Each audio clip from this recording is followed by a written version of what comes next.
were given 3 minutes to advise President Uhuru Kenyatta, just 3 minutes to advise the president on how to deal and handle his deputy William Ruto, who has refused to heed to the advice to stop early campaigns. I'll be very brief and very clear and straight to the point with the president.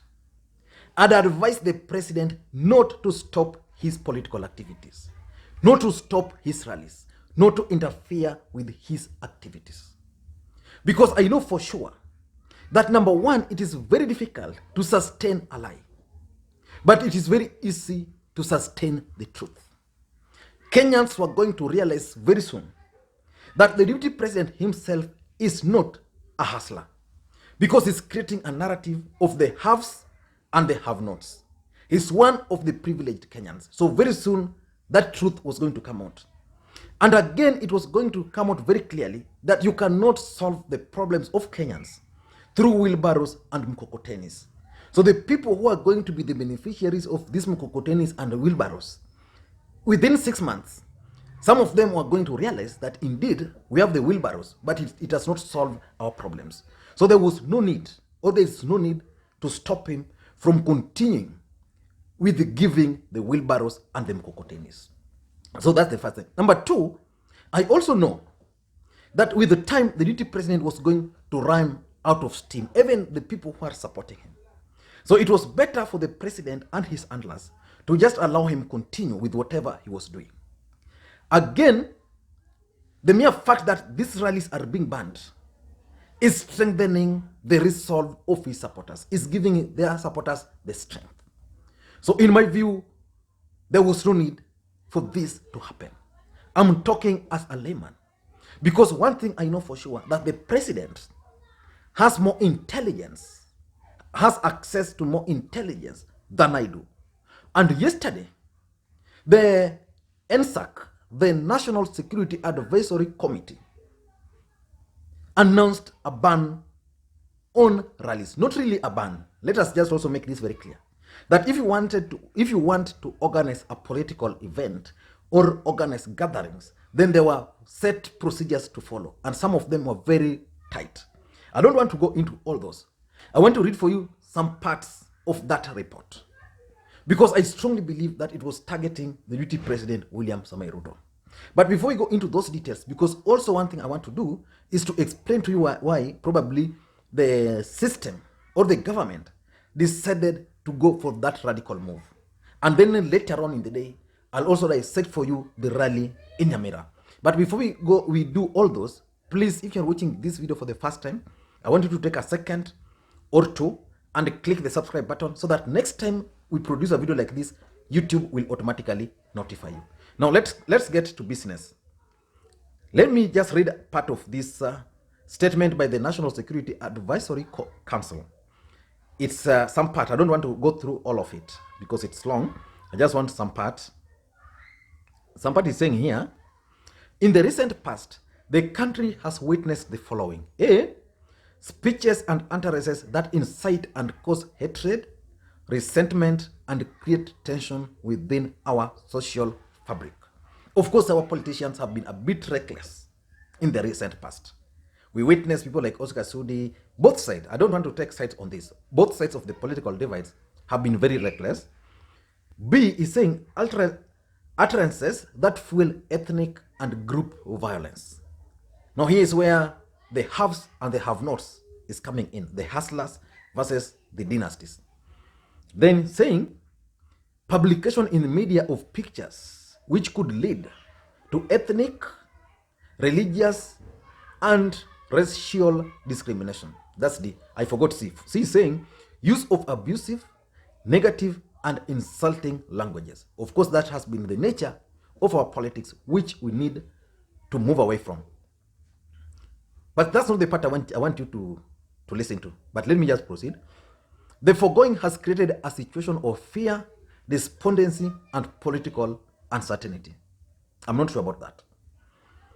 It is in this context that the NSAC has met to discuss the situation in the country with a view to maintaining peace and security and promoting the rule of law. In its deliberations, the NSAC also observed the following situations. I want you to listen carefully. Number one, that the country is now recovering from the ravages of COVID-19 pandemic, which has led to the tragic loss of lives, severe economic contractions, disruptions of our way of life, pain and suffering in families, and loss of lives. Of course, COVID has changed a lot for all of us.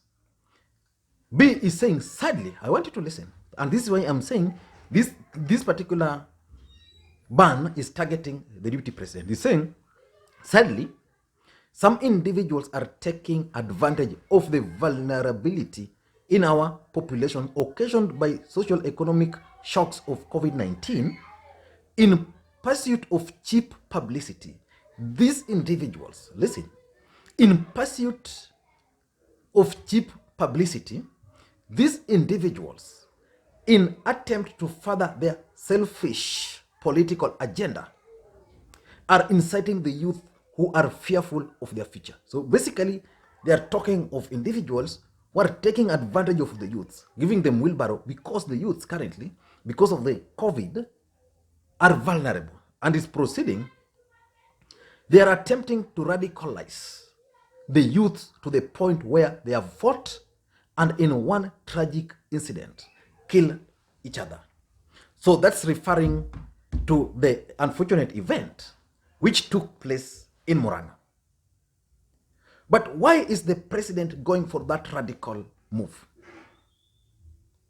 Because of course we understand that there's a freedom of assembly in this country, there's freedom of speech, but of course we have also the laws regarding hate speech, which is actually punishable. So all those laws should take care of everything. But of course we know our politicians, the way they are. But why is President Uhuru Kenyatta taking this radical action just to stop his deputy? In my view, I think 3 reasons. Number one is the president is keen on stopping the youths of this country from being radicalized. What do I mean?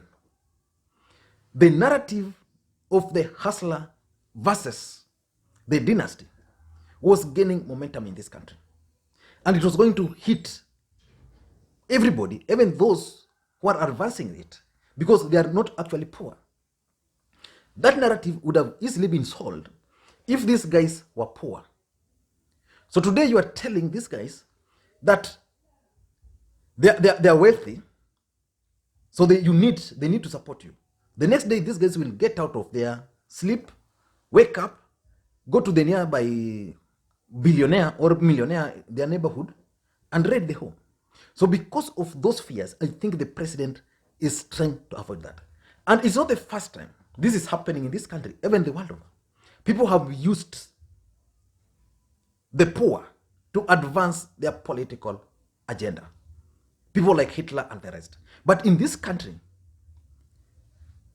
the problem we have in this country is that after independence, for example, this applies specifically to Central Kenya. And I think that's why I said probably the president has more intelligence.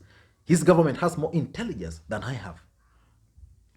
After independence, remember before independence, we had people who are fighting the colonialists, the Mau Mau guys.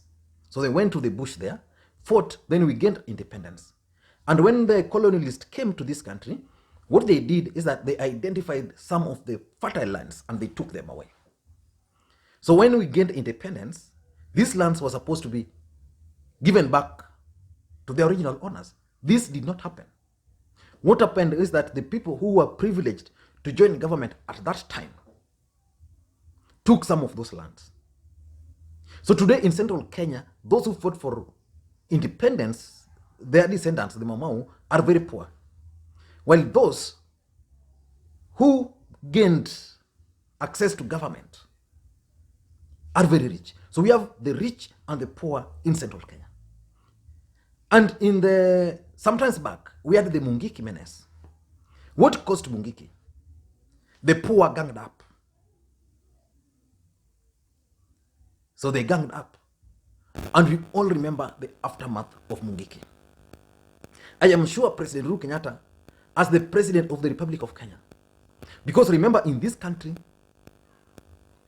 we have the president and his deputy who take collective responsibility should anything go wrong or even right. But the buck will always stop with the president. So I'm sure the president will not want to be remembered as a guy who led the country into a clash war. Because he has intelligence, probably he's been advised that this thing is going to gain momentum. The youth are going to buy it.